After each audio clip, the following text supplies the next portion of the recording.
Mas de onde vem o nome Páscoa? Muitas palavras elas passam por alterações, modificações ao longo do tempo conforme são assimiladas pelas outras culturas, pelas outras línguas. O termo Páscoa originalmente vem do termo hebraico Pessah, que significa passagem. Mas de que passagem o Pessah, a Páscoa, fala? Então vamos para Êxodo 12, verso 12, que diz assim: E naquela mesma noite eu passarei pela terra do Egito e matarei todos os primogênitos, tanto dos homens quanto dos animais, e executarei juízo sobre todos os deuses do Egito. Eu sou Yahvé, vosso Deus. Então em Êxodo 12, 12 nós vemos de onde surgiu o termo Pessah, passagem, Páscoa. Mas qual é o contexto dessa história e o que isso tem a ver com a Páscoa? Nós aprendemos que Páscoa vem de Pessah, Pessah significa passagem, e está em Êxodo 12, 2, significa passagem do Senhor em cima da terra do Egito para ferir com morte os primogênitos. Essa era uma das 10 pragas que vieram sobre o Egito, quando Deus prometeu que tiraria o povo de Israel do jugo da servidão de Faraó.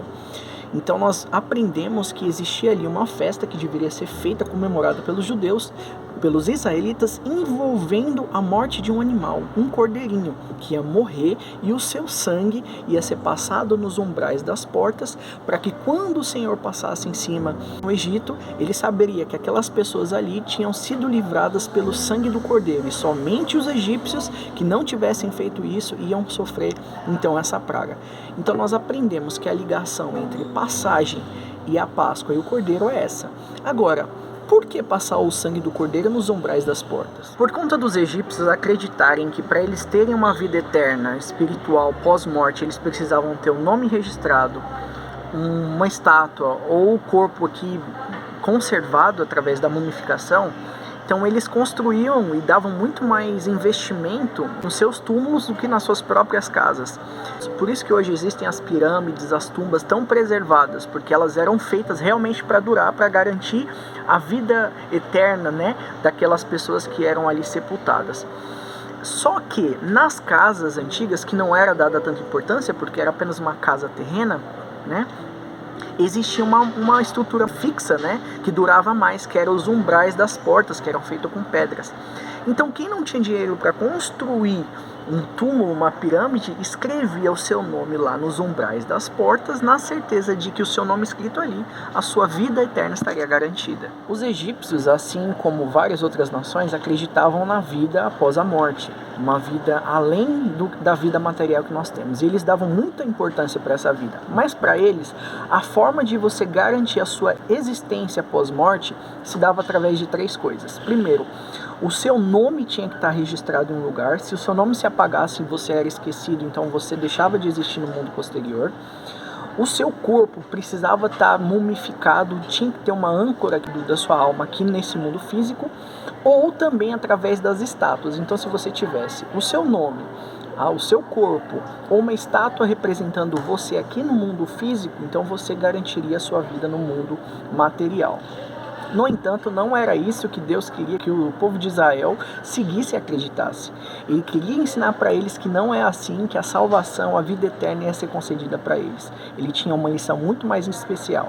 Então quando Deus pede assim, pega o sangue do cordeiro e passa nos umbrais das portas, ele está falando assim: israelita, você que acredita que a sua vida eterna pós-morte vai estar garantida se você tiver o seu nome escrito ali, você vai perceber que não é isso que vai te salvar. É o sangue do cordeiro que vai cobrir todos esses nomes escritos aí, que vai te salvar de verdade.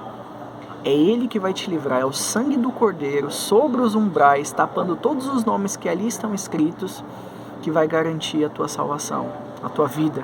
Eu vou destruir os egípcios, mas aquele que tiver coberto os seus umbrais, ou seja, deixado toda essa crendice de que você precisa ter seu nome escrito ali na parede, ali naquele umbral, para ter a sua vida salva, não é a verdade. Você precisa confiar no sangue do cordeiro. Entendeu onde a gente vai chegar? Eu sei que a Páscoa vem de Pessah, que é a passagem do Senhor sobre o Egito, que feriu os primogênitos com a morte na 10ª praga do Egito. Mas o que isso tem a ver com Jesus? E todo mundo assimila Jesus com a Páscoa.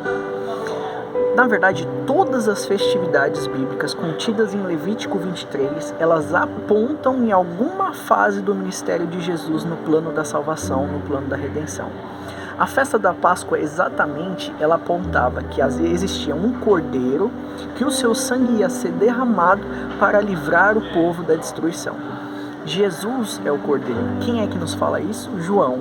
Eis o cordeiro de Deus que tira o pecado do mundo. Apocalipse também fala que os salvos serão aqueles que estão escritos no livro da vida do cordeiro. Então, o cordeirinho que morria lá na Páscoa simbolizava Jesus, aquele que morreria por nós, para que através do seu sangue pudéssemos ser salvos. Como assim a morte de Jesus tinha a ver com a Páscoa dos israelitas lá atrás? Como é que acontecia? Como é que Deus determinou lá em Êxodo 12? O cordeiro era separado no 10º dia do primeiro mês, no mês de Abib, e ali no dia 14 ele era sacrificado. Então o sangue daquele cordeiro no dia 14 ia livrar o povo da destruição que estava predestinada aos egípcios. Quando a gente vai para o ano da morte de Jesus, o ano 31, no primeiro mês, mês de Abib, no dia 14º, é quando Jesus morre, né? Jesus, o verdadeiro cordeiro. Então tudo que aconteceu lá na primeira Páscoa era um spoiler que Deus deu, um aviso, um exemplo de como aconteceria de fato com Jesus. É por isso que os acontecimentos da Páscoa israelita, na verdade, apontavam para os acontecimentos de Jesus, nosso Salvador. Percebe então a relação entre os dois cordeiros, o cordeiro da Páscoa dos israelitas e o cordeiro de Deus? Ambos, o sangue do cordeiro, o mesmo sangue que livrou os israelitas da destruição da 10ª praga, representava o sangue de Jesus que nos livra da destruição causada pelo pecado. É por isso que Jesus é o Cordeiro de Deus, aquele que morreu no nosso lugar, aquele que através do seu sangue nos permite a salvação. Então você vê como a Páscoa, tanto a israelita quanto a Páscoa cristã, elas estão conectadas e apontam para algo maior e mais incrível ainda, que é o plano da redenção. Então que a gente possa ter em mente os verdadeiros símbolos da Páscoa. Não é coelho, não é chocolate, na verdade é um cordeiro que representava Cristo que morreu em nosso lugar. E a importância do seu sangue, do seu sacrifício, para que hoje eu, você e a pessoa que você vai mandar esse vídeo possa entender que um Deus nos ama e nos salva.